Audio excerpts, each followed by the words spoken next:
I am sick and tired of listening to these heads of the video game industry, some of the biggest publishers and studios that are out there that are speaking out of the side of their mouth, and they're claiming that there's going to be a major shrinkage in the video game industry, projecting dark times ahead. Spooky. Finance heads that are coming out saying that there are going to be less players, less games, more layoffs, and even worse down the road.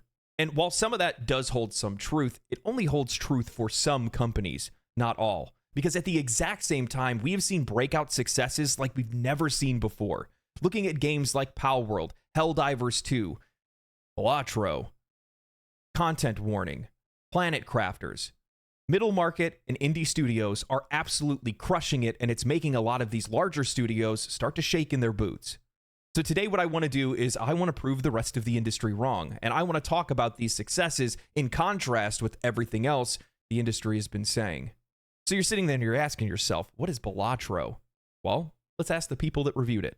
The question I keep hearing everyone asking, Balatro or crack? Let's break it down. I bought this game 12 hours ago and I've already logged 30 hours of playtime. Finally, we got poker too. Can't wait to gamble today, literally shaking. That's called dedication. Numbers go up, make monkey brain happy. The question is not how do you start playing Balatro. The question is how you stop playing Balatro.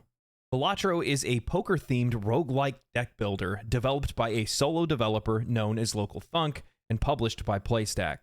The game was released in February of 2024 for PlayStation, PC, Xbox, and Nintendo Switch, with additional ports now planned for Mac OS, Android, and iOS. When this happens, it will be the end of civilization as we know it, as productivity across the world will grind to a halt. A nuclear power plant will have a meltdown due to a completely preventable circumstance because the operator was lost in thought trying to figure out where to place their blueprint Joker while also weighing the options on buying an Arcana pack to dupe their lucky polychromed red sealed ace. When buying said pack will put them under $5 of interest.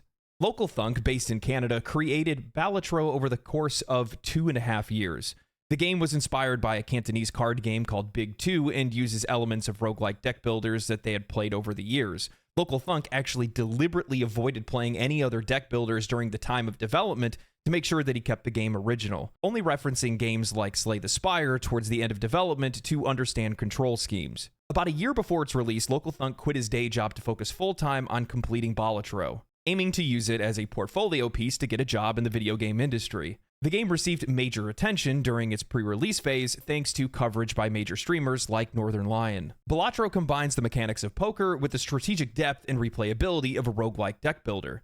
Players must use poker-style hands in combination with unique Joker cards to create powerful synergies and overcome blinds. The game includes various innovative elements like using different Jokers to modify gameplay in diverse ways, and it also offers seeded and unseeded runs, providing extensive and varied replay value. To put it simply, each card has a chip value that's assigned to it based on its numerical value, with face cards and aces being ranked the highest. This is then multiplied by the value that's represented by the difficulty of the hand that's played, with high card being the lowest multiplier, royal flush 4 of a kind, and 5 of a kind being the highest. Now you're saying, wait, 5 of a kind isn't in poker. No, it's not, but it is in Balatro. Players can duplicate cards, buy more cards, collect planet cards to increase the base chip and base multiplier for each hand that's scored, use tarot cards to modify cards completely or delete cards straight from the deck. You can also purchase Jokers, which will act as a passive build crafting that you'll do in the background that increases your chips and multiplier, destroying cards, disabling cards, and all kinds of different things. All these elements combine for players to beat the score set in each blind and then earn money from beating that blind to continue building their deck. Upon its release, Balatro received universal acclaim for its innovative gameplay and mechanics. The game quickly surpassed significant sales milestones, selling 250,000 copies within the first 3 days of its release and reaching over 1 million in sales within its first month of release. It became the fastest-selling game in history for the publisher that sent it out, and the game has maintained overwhelmingly positive reviews on Steam since its release. $15. This game is $15. I have more hours in this game than I do Dragon's Dogma 2. And that's not a knock on Dragon's Dogma 2. I love the game. It's great. But it's just wild to see the contrast in experience and value proposition when I see how many hours I've gotten into the game and how much I've enjoyed playing the game in comparison to $70 titles that I've been purchasing over the last couple of years. And I realize that there's going to be some people that are going to disagree with me on this, but I view video games the same way I do buying a steak in a restaurant. I can easily spend $70 to $100 on a steak in a restaurant, but if I did so, I would feel guilty. I would feel wasteful because I realize that I can have that same kind of meal at home for a fraction of the price, because I look at it and I know it's not that expensive. And I think that's where the issue is right now in video games, is that the value proposition has been completely outweighed by the price of the game that's being sold. If you're looking at a game like Star Wars Outlaws, it's $130 to have the full first day experience. And it still has microtransactions, and it still has other things to buy. It's ridiculous. You even have Blizzard's ex-president coming out saying that we should start tipping in games. Balatro is another example of a game that delivers far more than what you pay for. And I'm not saying that every single game does that, but more games need to at least meet the dollar, and that's just not what's been happening lately. And I've been really frustrated because one of the things that I've seen really pop off lately is a lot of these different conversations about diversity and inclusivity and Sweet Baby Incorporated and all that kind of stuff. And I don't really, like, I do care about that stuff. There is a place for those conversations, but what's upsetting is like that is taking the forefront of conversation rather than the price of video games and how expensive things have been getting and how much more expensive they're projecting these things to get. And am I the only one that realizes that the vast majority of people just can't afford it? I've been saying this forever, and I'm going to keep saying it, but the budget that's being spent, the prices that's being sold for AAA games lately does not match the quality of the game that's delivered or the experience that players are getting from those games. This isn't to say that there isn't a place for higher priced titles or games that are of AAA quality, but let's face it, that's not what we've been given. Spider-Man 2 cost over $300 million to make. The game needed to sell 7.2 million copies just to break even, and they sold the game exclusively on PlayStation and only just broke over 10 million copies. The final product was a game that you could beat in 15 to 20 hours, and it's still released with planned multiplayer that was completely leaked later that ended up getting removed from the game, and it also still had bugs and issues. From my perspective, this is too much money being spent by the developer, and it's also too much money being spent by the customer for something that's so quickly consumed and also never fully realized. I'm all for shorter games, but I'm all for a price that matches that level of investment. With 2024's biggest and fastest selling game so far being Helldivers 2 at $40, selling over 10 million copies, and Pal World at $30, reaching 25 million players, we are seeing developers deliver on experiences that the players are getting at a fair price and are made within a realistic budget and within the abilities of that studio. Players are fed up with not getting a game that's worth the money that they spent on it. Even in games that I love, like Dragon's Dogma 2, I can't help but nitpick the game and overanalyze it because of how much money I spent on it, because of how much $70 means to me. And I think that's why we're starting to see a major shift where players are starting to buy more reasonably priced games with infinitely more replay value. The majority of people just don't have the kind of money that many of these studios are asking for. Many of the games today are asking for too much money up front, adding in microtransactions, early access, and day one DLC, and they're not delivering anything in return. Players want to stretch their dollar as far as they possibly can, while the industry is asking for more for less. Recently, in an interview with IGN, Saber Interactive CEO Matt Karch, maker of the upcoming Warhammer Space Marine 2 and KOTOR remake, spoke on the sustainability of development budgets and the $70 price tag, saying, Saber, he believes, sits in a rare position between low-budget independent development and massive high-budget AAA. It's a middle-market publisher. He cites Helldivers 2 as an example of a middle-market game that performed really, really well, an example that Saber seemingly wants to follow. For instance, he admitted that he doesn't want to sell Space Marine 2 for $70, and is worried that audiences will see a cheaper price tag as emblematic of poor quality. I think that as games become more expensive to make, the $70 title is going to go the way of the dodo. I do. I just don't think it's sustainable. Look, you remember the hype for Cyberpunk, which I think actually ultimately performed okay. But when expectations are so high and so much money is put into one title, it's hugely risky for the company that's doing that. What if it fails? You remember what happened to Ubisoft a couple years ago. All of their titles slipped out of the year, and all of a sudden they were in an entirely different place. It's hard to recover from that. I think that the market is going to shift development, which is not necessarily lower quality, but there's going to be an emphasis on trying to find ways to reduce costs. Now, Karch is referencing when Ubisoft experienced significant delays back in 2019 and 2020. During that time, Ubisoft announced delays for games like Watchdog Legions, Tom Clancy's Rainbow Six Extraction, and Immortals Phoenix Rising. These delays were part of a broader context where the company was facing all kinds of different challenges, including critical receptions for games that they already had released that did not meet players' expectations, like Tom Clancy's Ghost Recon Breakpoint, which likely has impacted how they've been pricing their titles today and continues to ruin whatever Ubisoft has left of a reputation. In my eyes, Ubisoft is a prime example of everything going wrong all at once and how it can put a limitation on future games regardless of how good they are. Look at Prince of Persia: The Lost Crown, a great game that underperformed horribly because of the $50 price tag and the poor reputation that the company's been building up over the last few years. It's not our fault that these companies are spending $250,000 to $300,000 on underperforming titles that are limited by exclusivity, poor optimization, macro monetization, all of these different factors that are completely out of our control and fully in their control. It's not our fault that they overhired during COVID, overhired for singular projects, overinvested in singular projects. However, those costs are being passed down to the consumer through monetization practices, as well as too high of a cost for players to want to get in to buy some of these games. And instead of CEOs taking pay cuts or looking in other ways to be able to limit costs and try to bring things down or make things more realistic or manageable, that is all just being shelled off on us or just causing them to lay off workers.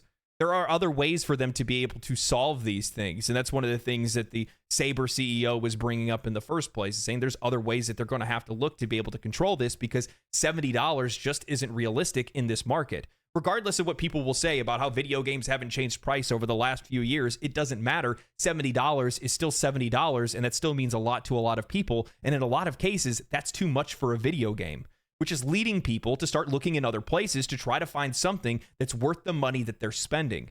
Using Helldivers 2 or Balatro as an example, these are games that people are buying, whether they are even cognizant of what's going on in the industry, the issues that the industry has, whether they're involved in conversations like this, it doesn't matter. There are players that are out there, the wider market of players that are starting to feel like they're not getting the value for the money that they're spending on their games, and they're looking in other places. And that's the reason why games like Helldivers 2 or Palworld or whatever are popping off, is because people are tired of the same old thing that they've been fed, that now they're getting fed the same thing at a higher price.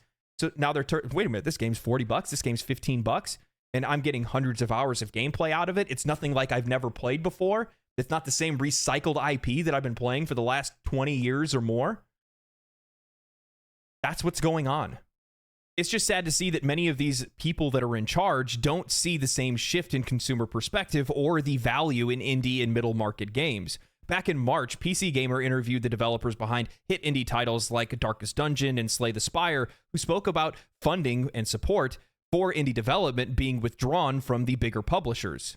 In an interview at last week's Game Developer Conference in San Francisco, the developers behind indie sensations Slay the Spire and Darkest Dungeon said that the deal some small developers have come to rely on for funding in recent years, like Epic Game Store exclusives and Xbox Game Pass, are no longer what they once were. I talked to at least 5 teams, like 35 and under, during GDC, and they're like, cuts, funding canceled. Talks that were going on for a year, canceled, said Casey Yano, the co-founder of Slay the Spire studio Megacrit. It sounds like it's shit. We were definitely very privileged to be self-funded.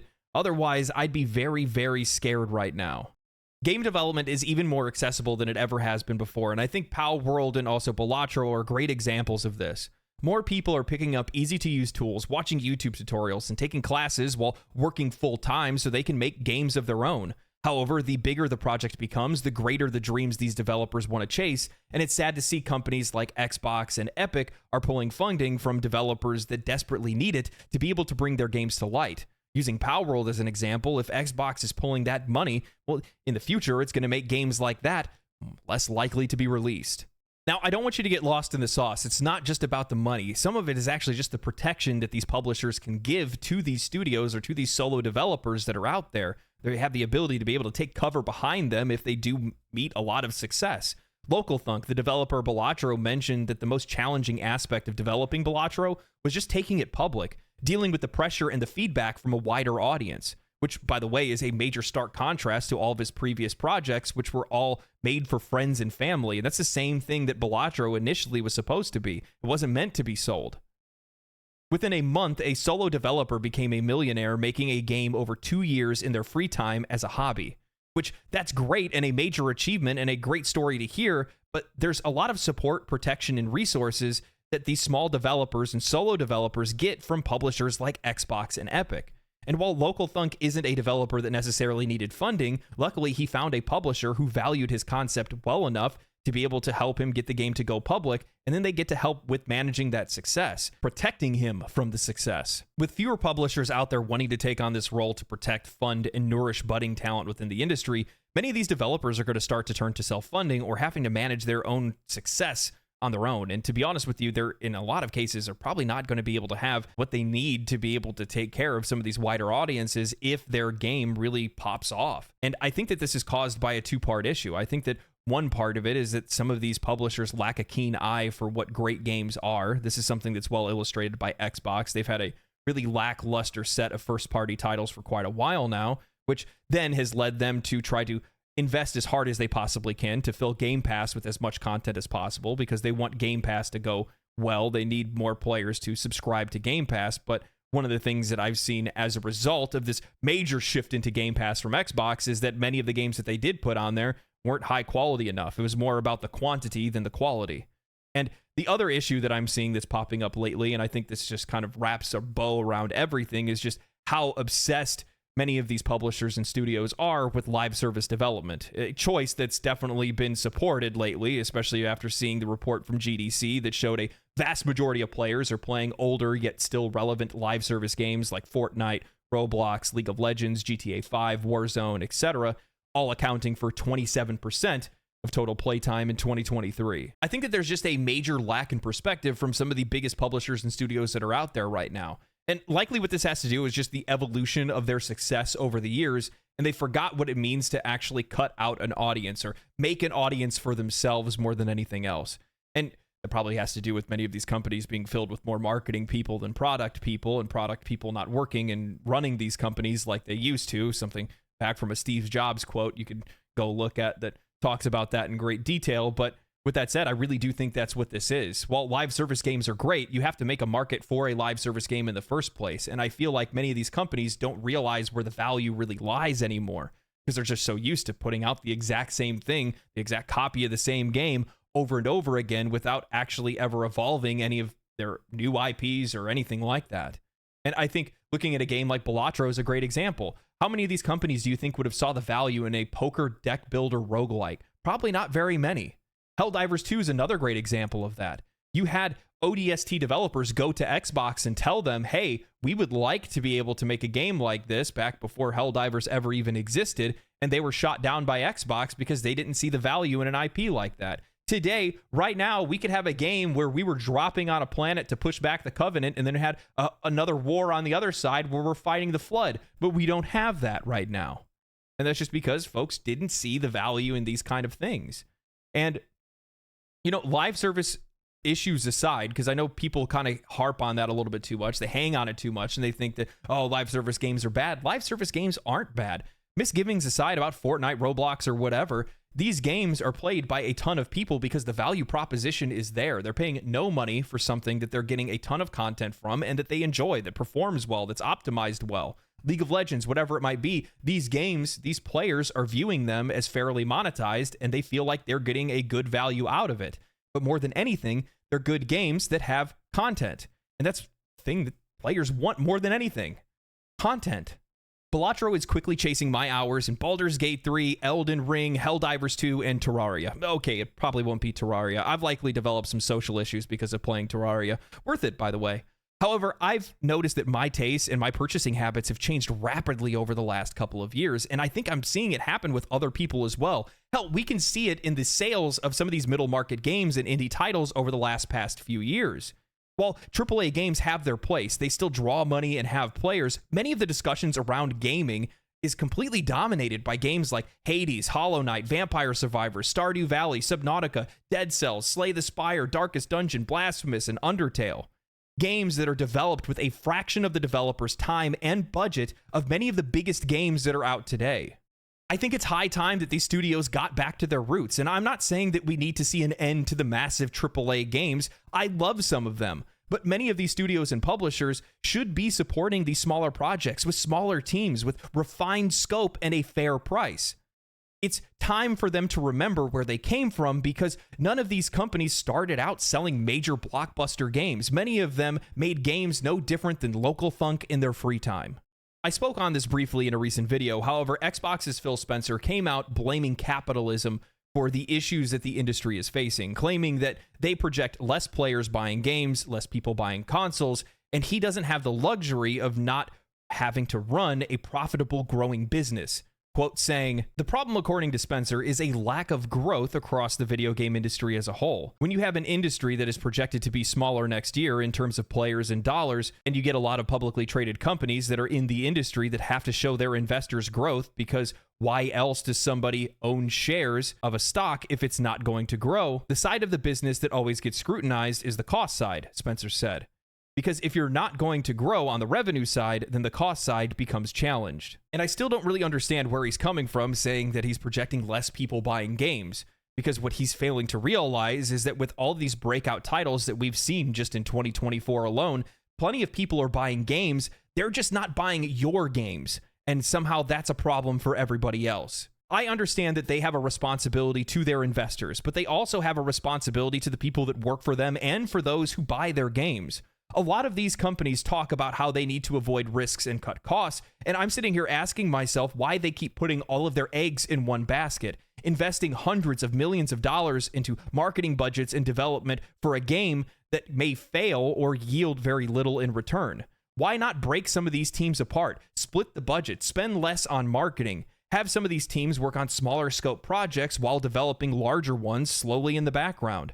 Xbox did this with Obsidian, and it seemed to work out just fine. They released Outer Worlds in 2019, Pentiment in 2022, Grounded in 2022, and now are poised to have Avowed capture their AAA audience. Balatro is another example of how a small game, a smaller scoped game, can still be massively successful.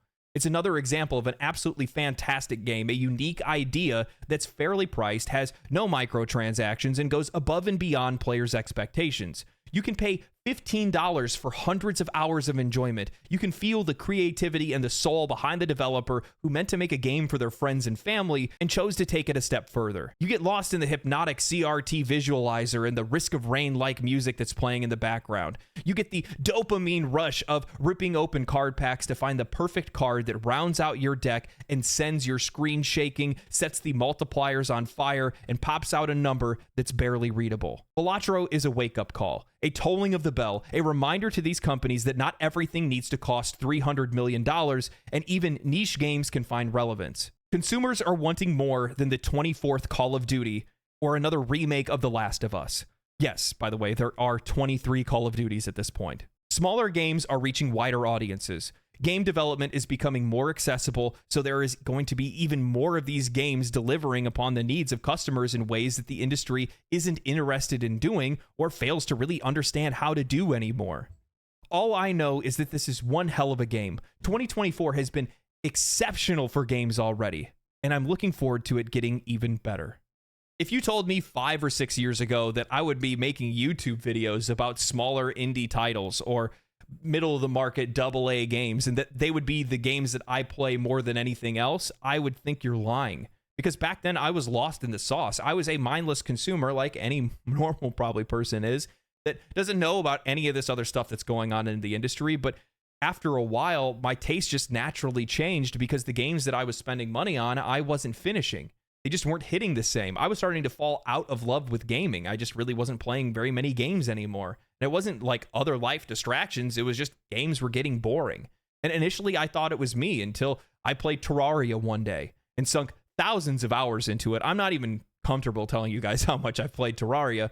But with that said, I realized in that moment that it's not me. It was the games that I was playing. It was the studios that I used to trust that weren't delivering on experiences the same way that they used to. And that I was just buying games out of either habit or nostalgia, and it wasn't meeting the same hit that I needed to really get enjoyment out of it. However, cheaper games, smaller games are starting to hit that spot that some of these bigger games just can't hit anymore. Maybe just because they've just lost the ability to do so. I don't know if it's just wearing off on me or something like that, but I just feel that a lot of them are incredibly shallow and I'm not getting the money that I spent out of the game.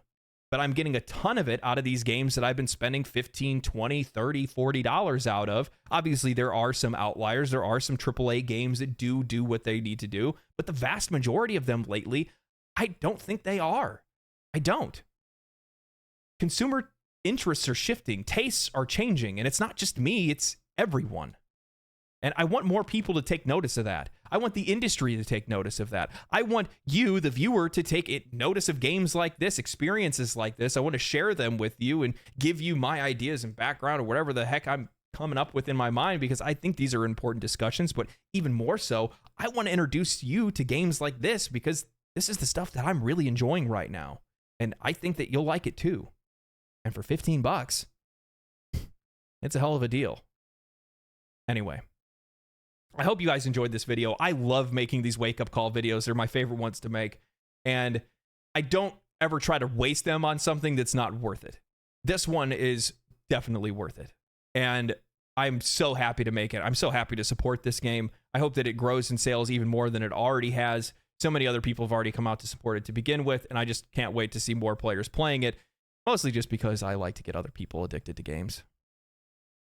That way it doesn't make me feel as bad for how much time I've been spending in it. Anyway, I'm going to go play Balatro. Stay cool, stay righteous, stay safe, my friends, and I will see you guys in the next video. Also, follow me on Twitch. Peace! Family, family, family, family.